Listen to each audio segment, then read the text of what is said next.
میں national Islamic economic forum کے انعقاد پر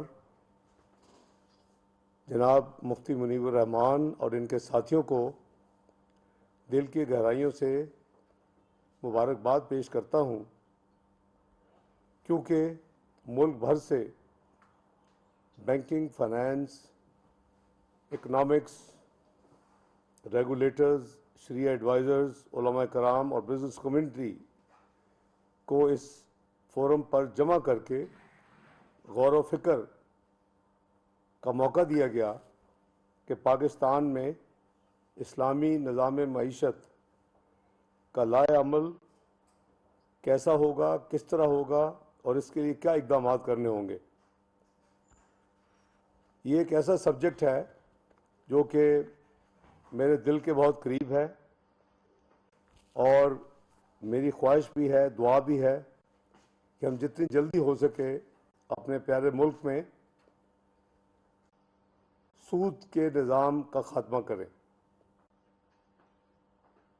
یقیناً ایسی کانفرنسز، ایسی ڈسکشنز، ایسی جو کاوشیں ہیں، میں سمجھتا ہوں کہ یہ حکومت کو بھی اور سب کو اس نیک عمل کو حصول کرنے کے لیے بہت ہی کامیاب اور مددگار ثابت ہوں گی۔ ناظرین، وزیر خزانہ اسحاق ڈار کا نیشنل اسلامک اقتصادی فورم سے ویڈیو لنک خطاب آپ براہ راست ملاحظہ کر رہے ہیں۔ ان کا کہنا تھا کہ نیشنل اسلامک فورم کے انعقاد پر مفتی منیب الرحمان اور ان کے ساتھیوں کو مبارکباد پیش کرتا ہوں۔ میری خواہش ہے کہ جتنا جلد ممکن ہو سکے ہم اپنے پیارے ملک میں سود کے نظام کو ختم کریں۔ کہ اس کام کے لیے وہ پاکستان کی خدمت اور امہ کی خدمت کے جذبے کے تحت ذمہ داری سنبھالیں۔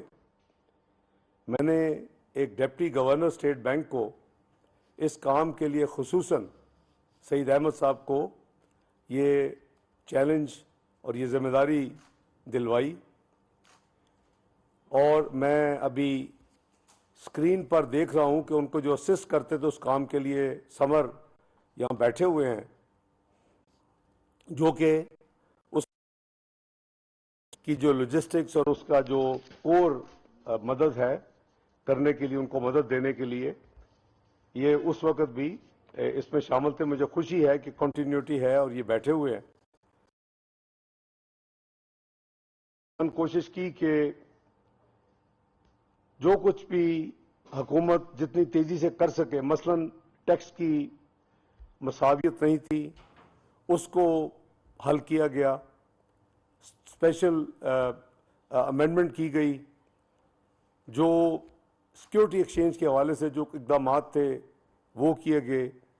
وزارت خزانہ میں ایک سینئر افسر کی قیادت میں ایک ونگ قائم کیا گیا، حتیٰ کہ فائنانس ایکٹ 2016 میں اسلامی بینکاری کو تیز رفتاری سے ترقی دینے کے مقصد سے لسٹڈ جو مینوفیکچرنگ کمپنیز تھی ان کو 2% ٹیکس کی رعایت بھی دی گئی، جن کی بیلنس شیٹ شریعہ کمپلائنٹ ہونے کی ایک کنڈیشن تھی، صرف ایک کنڈیشن کہ ان کی بیلنس شیٹ شریعہ کمپلائنٹ ہو، شریعت سے مطابقت رکھتی ہو، اور ان کو 2% جو ٹیکس میں ان کو ریڈکشن ملے گی، چھوٹ ملے گی، اور وہ کم ٹیکس ادا کریں گے۔ تو یہ کاوش جو جاری تھی وہ میں سمجھتا ہوں کہ اس کے ڈیویڈنڈز بھی ملے۔ آج الحمدللہ اس وقت جو ایک مین جو پاکستان میں اسلامک بینک تھا وہ میزان بینک تھا، اور اس کی قریباً 100 برانچز تھیں۔ اللہ تعالیٰ کے فضل و کرم سے اگر آپ اچھی نیت کر لیں تو اس کا جو نتائج ہیں وہ اللہ تعالیٰ کے ذمہ ہوتے ہیں، اور اللہ تعالیٰ مدد کرتے ہیں۔ تو ہم نے دیکھا کہ وہ 100 برانچوں والا بینک آج 1000 برانچوں کا بینک بن چکا ہے۔ اس کے ساتھ ساتھ جو میں نے ایک وقفہ آیا، اس وقفے میں نے دیکھا، ابھی میرے علم کے مطابق آپ سب ماشاءاللہ حضرات، خواتین و حضرات بیٹھے ہیں، بینکرز بھی بیٹھے ہیں, وہ زیادہ ان کو علم ہوگا, لیکن میری اسٹڈی کے مطابق ایک اور بینک نے اس طرف پیش قدمی, یعنی میجر پیش قدمی کی, وہ فیصل بینک میں نے دیکھا. کچھ چھوٹا سا ایک سیکشن بنا لینا, ایک اس کا پورے بینکنگ اپنے نظام کا ایک صرف ایک ونگ بنا لینا, وہ میں سمجھتا ہوں کہ کافی نہیں. انہوں نے کیا, برکت اللہ تعالیٰ نے میرے اسٹڈی کے مطابق اتنی ہے کہ ان کی بیلنس شیٹ اگر آپ 4 سال کی بیلنس شیٹ دیکھیں تو اس قدم سے پہلے کی بیلنس شیٹ دیکھ لیں, اور یہ جو انہوں نے اقدام کیے اسلامک بینکنگ کے لیے اس کے بعد ان کی بیلنس شیٹ دیکھ لیں. مجھے یہاں تک بھی خبر ملی کہ جون کے اختتام پہ اتنے زیادہ ڈپازٹس تھے کہ اسلامک بینک جو ہیں, خاص کر میں میزان بینک اور جو دوسرے بینکس ہیں, وہ معذرت کر رہے تھے ڈپازٹس لینے کے لیے. تو یہ ایک چیز واضح ہے کہ اگر ہم سب مل کر اس میں اپنی پوری کاوش کریں تو کوئی وجہ نہیں ہے کہ جو فیڈرل شریعت کورٹ نے 5 سال کا ایک ٹائم لمٹ دی ہے کہ آپ اپنے سسٹم کو کنورٹ کریں کہ وہ نہیں ہو سکتا. مجھے یاد ہے کہ کافی ریزسٹنس تھی, میں ملک سے باہر تھا, جب یہ فیصلہ آیا تو آنن فانن اسٹیٹ بینک نے بھی, اور جو حکومت کا جس میں عمل دخل اثر ہے اب بینکوں میں, نیشنل بینک جو سب سے بڑا بینک ہے حکومت کا, ٹریجری بھی ہے پاکستان کی, تو انہوں نے دونوں نے اور کچھ پرائیویٹ بینکس نے اس فیصلے کے خلاف پٹیشن داخل کر دی سپریم کورٹ میں. مجھے ابھی یہ ذمہ داری نہیں ملی تھی, میں ملک سے باہر تھا, اس کی بھی بڑی انٹرسٹنگ وجوہات ہیں, وہ کبھی بات کریں گے. اس موقع اور اس مناسبت سے میں صرف یہ کہوں گا کہ جب میں نے یہ خبر پڑھی اور سنی تو میں نے یہ فیصلہ کر لیا, میں اور میاں نواز شریف صاحب کٹھے بیٹھے تھے, ہم نے کہا کہ یہ اگر ہم حکومت میں ہوں گے تو یہ اپیلیں واپس ہوں گی. ہم پوری کوشش کریں, اللہ تعالیٰ مہربانی کریں گے. 5 سال میں ہم نے دیکھا, حالانکہ اس کے دوران جو ایک ہم نے 5 سال اس ملک میں جو گزارے ہیں, یہ ملک اللہ کے فضل سے ترقی کر رہا تھا, اس ملک کی ساری دنیا تعریفیں کر رہی تھی. اس ملک میں جو مہنگائی صرف 2% تھی کھانے کی چیزوں کی, 4% تھی باقی اوور آل 4.6% جنرل مہنگائی جسے کنزیومر پرائس انڈیکس کہتے ہیں. اس ملک کی اسٹاک ایکسچینج بلندیوں کو چھو رہی تھی, ساؤتھ ایشیا کی بہترین اسٹاک ایکسچینج تھی, دنیا کی 5ویں بہترین اسٹاک ایکسچینج تھی. اس کے ریزرو یعنی ہائیسٹ ریزرو 2016-17 کے سال کے تھے, آج تک وہاں ٹچ نہیں کر سکا پاکستان. یہ برکت تھی, یہ نیت تھی, اور پاکستان 6.1% ترقی کر رہا تھا. 2016-17 میں دنیا کی 24ویں بڑی معیشت بن گیا. اور اس کے ساتھ ساتھ جو دنیا کا گلوبل ادارہ ہے پرائس واٹر ہاؤس کوپرز, اس کی رپورٹ آئی کہ پاکستان نے چند سالوں میں 2030 تک یہ دنیا کی جو پریمیم کلب ہے یعنی مالیاتی G20 جسے کہتے ہیں, بگ 20 جو سب سے بڑی 20 معیشتیں, اس میں شامل ہو جائے گا.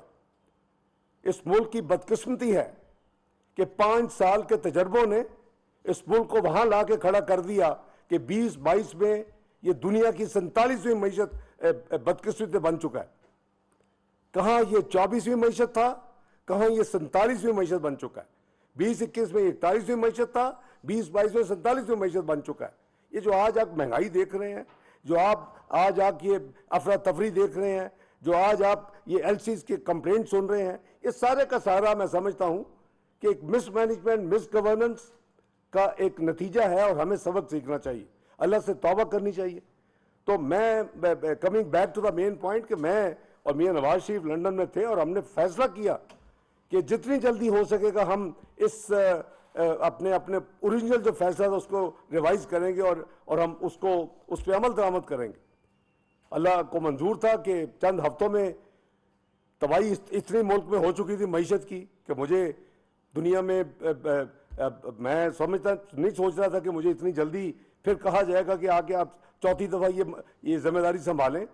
میں نے 98 99 کے دھماکے بھی ایز وزیر خزانہ سہے ہوئے ہیں. دنیا کی بدترین پابندیاں لگیں.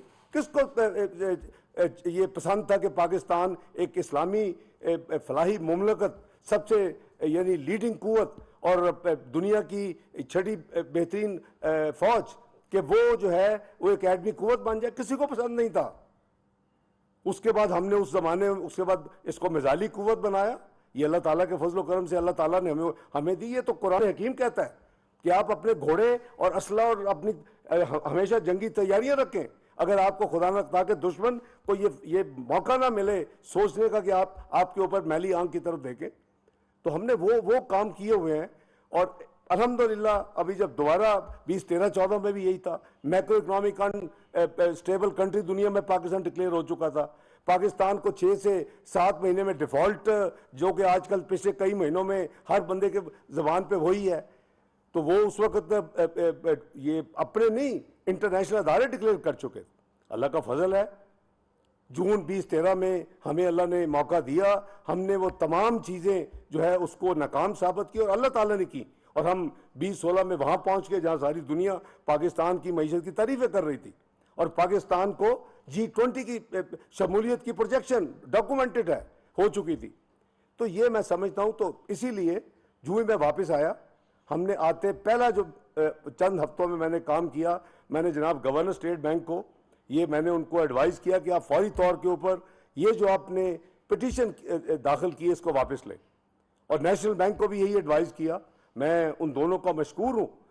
میں نے کہا جی ہم تو بڑے کمزور ہیں, ہم تو انسان ہیں, ہم تو اللہ اور اللہ کے رسول سے جنگ نہیں لڑ سکتے سودی نظام کو پروموٹ کرتے کرتے.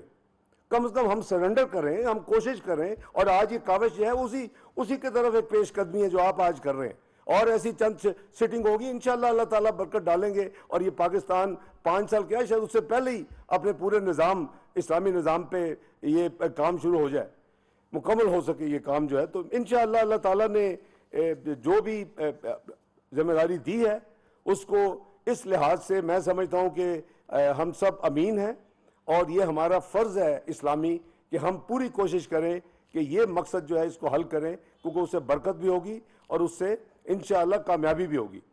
اسی نظریے کے ساتھ جو اپیلیں واپس لی ہیں, اس کے بعد دوبارہ ایک کمیٹی قائم کر دی گئی ہے جس کو میں نے جناب گورنر اسٹیٹ بینک کو اس کا سربراہ بنایا ہے. اس میں علماء حضرات ہیں, صنعت کار ہیں, بینکرز ہیں. مجھے یہ سب نے تجویز دی کہ میں اس میں یعنی انوالو رہوں, اور مجھے وہ پیٹرن, میں نے کہا میں حاضر ہوں, میں خادم ہوں اس کام کے لیے. تو اب ہمیں آگے چلنا ہے. یہ کمیٹی کی پہلی میٹنگ ریسنٹلی ہو چکی ہے, اور انشاءاللہ ہم اس کو تیزی سے لے کے آگے چلیں گے. میں وقتاً فوقتاً اس کمیٹی کی جو کاروائیاں ہیں اس میں شامل بھی ہوں گا, اور میری اللہ تعالیٰ سے دعا ہے کہ ہم نے نیت کی ہے, ہم سب بڑے کمزور لوگ ہیں. اللہ تعالیٰ کی ذات صرف ہے کہ جو آپ کو کامیابی دیتی ہے. ایفرٹس بہت لوگ کرتے ہیں, وہ جو مزدور جو اپنا صحرا میں کام کرتا ہے اس سے زیادہ کون محنت اور مشقت کرتا ہے. لیکن اللہ تعالیٰ نے جب کامیابی دینی ہوتی ہے, ہماری نیت اللہ تعالیٰ کی خوشنودی ہے, حضور صلی اللہ علیہ وسلم اور اللہ سے جنگ خدا نہ خواستہ اس سے بچنے کی, اور سود کی وجہ سے اس سے دور رہنے کی, اور اس سے اپنی اللہ تعالیٰ ہمیں حفاظت میں رکھے, یہ کوشش ہے. اور میں سمجھتا ہوں کہ ایک ثواب دارائن ہے. تو میں آپ کو سب کو دل کی گہرائیوں سے آپ کا مشکور ہوں کہ آپ ٹائم اس نوبل کام کے لیے آپ نے اللہ اور اللہ کے حبیب صلی اللہ علیہ وسلم کی خوشنودی کے لیے, ان کی رضا کے لیے یہ جو آج کیا ہے, اکٹھ کیا ہے, یہ جو بیٹھک کی ہے, اللہ تعالیٰ اس میں کامیابی عطا کریں. اور پھر مفتی صاحب کا اپنا ان کا ایک سٹینڈنگ ہے, ان کا علم ہے, اور باقی ساتھی جو ہیں وہ بھی I'm sure کہ انشاءاللہ مدد کریں گے. تو میں اس سے پہلے کہ اجازت لوں, میری بہت زیادہ میٹنگز پہلے بھی چل رہی تھی, چند منٹ میں دیر سے بھی اسی لیے آپ شامل ہوا آپ کے ساتھ, اس کی میں معذرت چاہتا ہوں. تو میں اس موقع کو فائدہ اٹھاتے ہوئے جو سیلانی ویلفیئر انٹرنیشنل ٹرسٹ کے چیئرمین جناب علامہ محمد بشیر فاروقی صاحب ہیں، ان کے ساتھی ہیں، میں سمجھتا ہوں کہ وہ بھی بہت آسان کام کر رہے ہیں. مجھے یہ چند دن پہلے یہاں اسلام آباد تشریف لائے، میری زندگی میں پہلی دفعہ ان سے ملاقات تھی. وہ ان کا کوئی فنکشن تھا صدر محترم کے ساتھ، اور انہوں نے مجھے رابطہ کیا کہ ہم ملنا چاہتے ہیں. میری بے پناہ مصروفیات تھی، میں وزیر اعظم ہاؤس میں اس وقت میٹنگز کرتا، میں نے ان کو انوائٹ کیا، وہ تشریف لائے. انہوں نے مجھے یہ دعوت دی، انہوں نے مجھے کہا کہ اگر آپ جوائن کریں تو میرے لیے بڑی تو میں نے کہا جی میں حاضر ہوں اس کام کے لیے، کیونکہ یہ ایسا کام ہے کہ جو بڑا کلوز ٹو مائی ہارٹ ہے، میرے دل کے بہت قریب ہے. تو میں جو انہوں نے جو اپنا کام ایکسپلین کیا، میں پڑھتا بھی رہتا ہوں، مجھے پتہ ہے کہ جو وہ مسکینوں کو اور غریبوں کو جو کھانا مہیا کرتے ہیں فری، اور جو ان کی مدد کرتے ہیں، جو رفائی کام کرتے ہیں، اللہ تعالیٰ ان کی تمام کاوش کو قبول کریں. کیونکہ جیسے سود کے حوالے سے بڑی سخت تنبیہ ہے، اسی طرح بہت زیادہ تاکید ہے مسکین اور غریب اور بھوکے کو کھانا کھلانے کی قرآن حکیم میں ریپیٹڈلی ہے. تو میں سمجھتا ہوں کہ انہوں نے بھی ایک اچھا نوبل کام اپنے ذمہ لیا ہے. اللہ تعالیٰ ان کے کام میں برکت ڈالے. انشاءاللہ ہمارا تعاون حکومت کے حوالے سے جو بھی ہوگا ہم حاضر ہیں. اللہ تعالیٰ آپ سب کا حامی و ناصر ہو. جب آپ دعا کریں اس نشست کے اختتام پہ، تو میری گزارش ہوگی کہ مجھے بھی اور پاکستان کو خصوصاً اور پاکستان میں اسلامی نظام کے لیے آپ دعا فرمائیں. اللہ تعالیٰ ہم سب کو یہ کامیابی عطا کرے کہ ہم یہ نوبل کام جو ہے وہ ہمارے ہاتھوں سے یہ ہو جائے. جس اللہ نے کسی سے کام لینا ہے، کوئی پتہ نہیں کس سے لینا ہے، لیکن کاوش ہے ہماری، اور اللہ کرے کہ یہ کاوش اللہ تعالیٰ ہم سے ہی یہ مکمل کروائیں. آپ کا بہت بہت شکریہ.